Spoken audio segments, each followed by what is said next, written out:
welcome everybody to another episode of Jacob's Weekend Cooks. This episode we're going to be talking about some wild hog.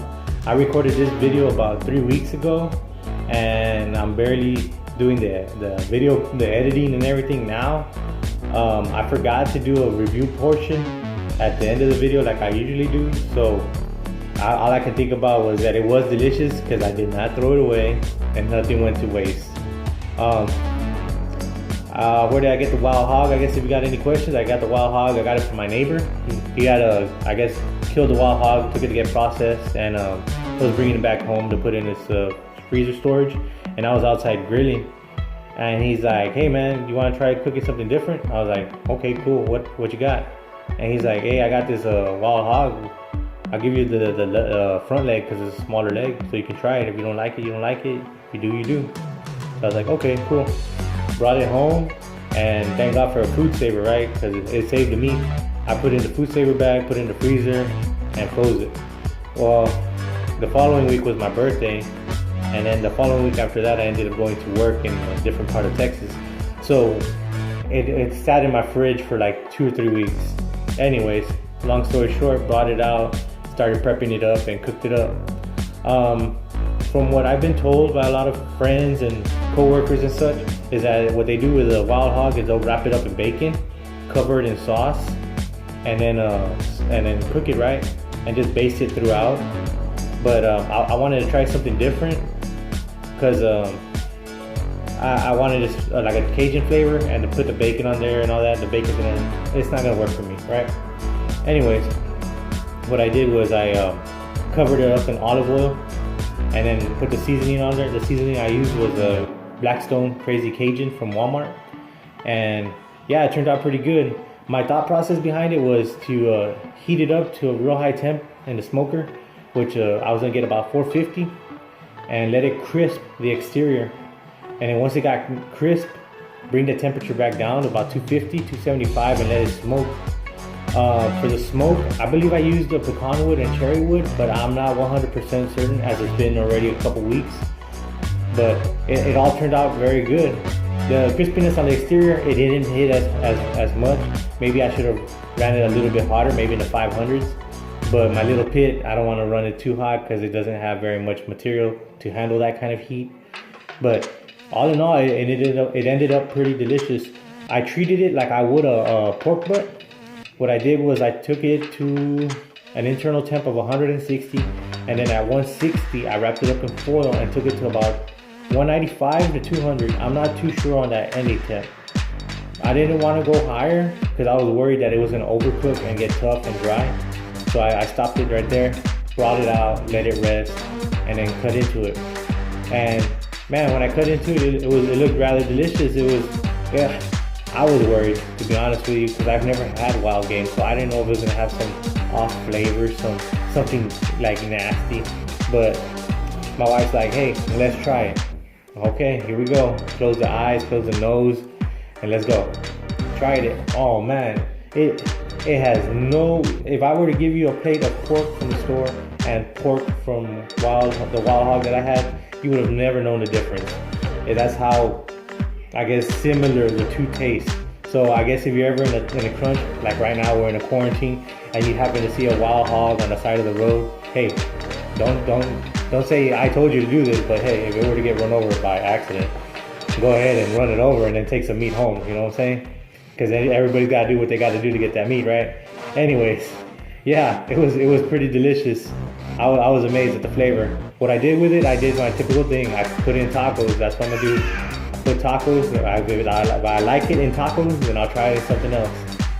So yeah, without any more talking, before I go, hit that subscribe button, hit that like button, share this video, comment down below, do all the yada yada yadas. And anyways, without any more comment or whatever, without further ado, here we go. Let's get this video started. Today we're gonna be cooking something up different. This is a leg from a wild hog. So yeah, it is different. I want to shout out to my neighbor Rick for giving me this piece of hog. I was supposed to cook it probably last week, but last week was my birthday, so I ended up making a brisket. So this week I'm gonna cook it. hey, if you have any extra money or whatever, a good investment would be to buy that food saver. It works perfectly. I don't got no freezer burn on this. I have nothing. So yeah, back to this. I've never cooked one of these before, but what I've been told is that they dry out. So everybody, what they do is they'll wrap it up in bacon, put their sauce on there, and then throw it in a pit, smoke it or whatever for a few hours, and then bring it out. What I'm gonna do is something different. I'm gonna season it using the Blackstone Cajun seasoning, because I do want a Cajun flavor on this. I'm gonna trim the fat off, like this fat right here, because I don't think it's gonna render very well. So after that, I'm gonna rub it all in olive oil. So the olive oil kind of binds to it, binds the seasoning to it, as well as hopefully retain the moisture to it, because I'm gonna run it a little bit hot so it kind of crisps the exterior, and then I'm gonna let it cool down to about 275, something like that, and then cook it, smoke it actually, for a few hours until it hits about 160. After 160, I'm gonna wrap it up in foil like I always do, and I'm gonna take this to about 195 to maybe 200. I'm gonna treat this similar to the way I would treat a pork butt, because I want this meat to fall off the bone. I don't have to be trying to cut into the sections or whatnot. So what I'm gonna do is I'm gonna treat it like a pork butt. So right now, I got it out of the bag, everything. I gave it a quick rinse, but make sure you look closely at it, because this is trimmed at home. This was somebody did this trim job, and there might be some stray hairs here and there, like right here. You see that little hair? But anyways, it's not such a big deal. Just rinse everything off away, and then get to prep work. Here's the leg of the wild hog, all prepped up, all cleaned up actually. I did cut off that fat that I was talking about, and since we're gonna be making kind of a little bit of a mess with the olive oil, rubbing it all over this, I decided we're gonna put this in the pan already, the one that we're gonna use to leave it in the refrigerator. Get the olive oil and rub it all around. Right now I'm using this gem.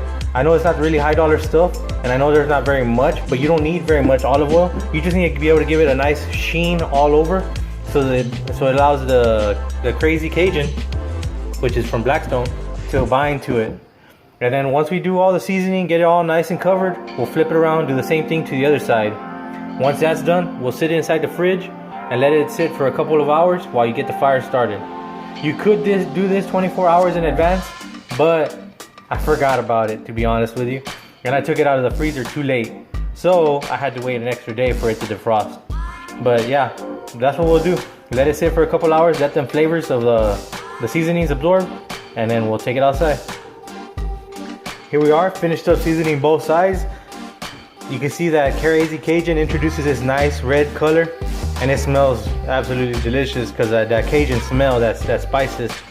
And then yeah, the seasonings are binding to it. You can see some spots where I had a little more oil than I should have, but that's fine. I'm hoping, this is my thought process, I'm hoping that the oil will help the moisture stay in the meat.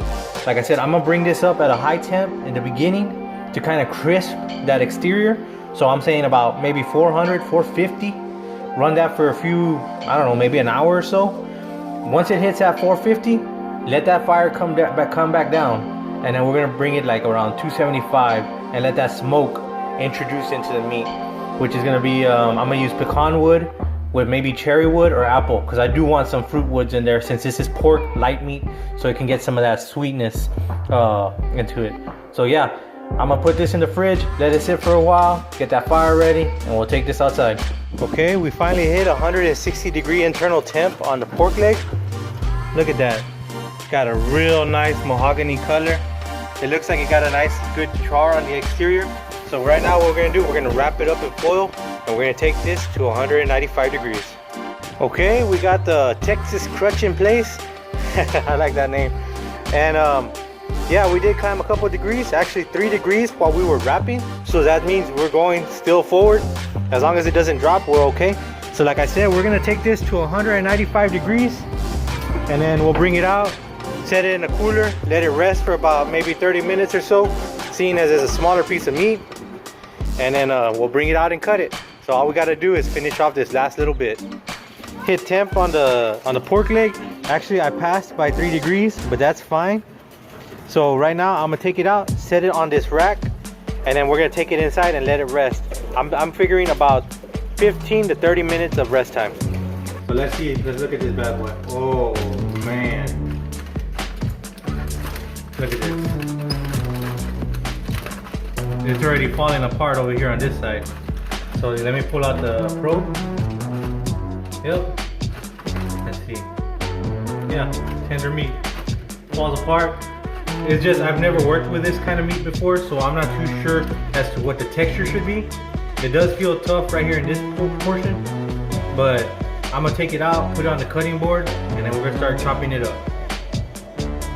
Okay, we already got the pork leg on the cutting board. I cut a cross section just to see. You can see it's still got juice. It's got a nice smoke ring. Dark section of meat. I'm pretty sure that's part of the working muscle. That's what it is. Where the bones are at, I'm not too sure. But yeah, the meat looks very delicious. I know that looks like blood right there, but that's actually the seasoning, because it's Cajun seasoning. But yeah, like I said, I'm gonna start chopping this up, getting all the meat I can off this bone, and then I'm gonna slice it up, and we're gonna make some chopped pork sandwiches or pork tacos. Anyways, like I said, we got the meat, as much meat as we could off of the foot. And to be honest, for the size of the foot or leg or whatever, it's quite a bit of meat. So this is gonna make a considerable amount of tacos. So right now I'm gonna get to chopping it up, making it real nice and neat, and then start slicing up the little sausage that we had on the side, just in case this was not a good thing. So yeah, I'm gonna get started on that, and then we'll see you back here in a little bit.